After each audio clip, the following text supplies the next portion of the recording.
I've been attached with the feeling of waking up with you by my side.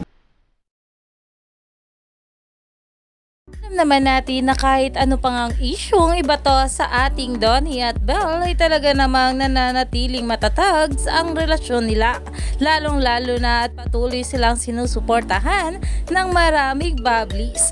Kaya naman palaging ang trending ang bawat ayuda patungkol sa ating couple. Pero ito na nga guys ang pag-uusapan natin dahil talaga naman ang mga bula ay patuloy nga nananalig at naniniwala nga sa ating couple.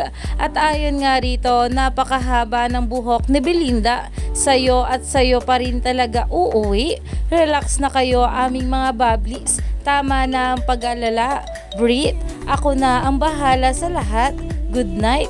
At ito naman guys ang sabi pa, bilis lang ng PGT swear. Kung hindi nyo pa papalakihin ang mga bagay na di dapat, mas mabibilis pa yan.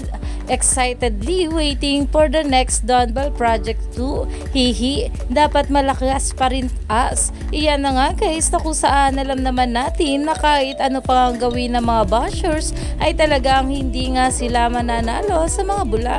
Dahil patuloy pa rin nga talaga nilang susuportahan itong ating couple at sa mga next projects na talaga namang inaabangan na dahil alam naman natin na marami pa nga ito. Kaya naman stay tuned lang tayo for more update nila Donnie at Belle sa mga susunod pa na ayuda dahil marami pa nga talaga tayong dapat abangan sa ating couple ngayong araw.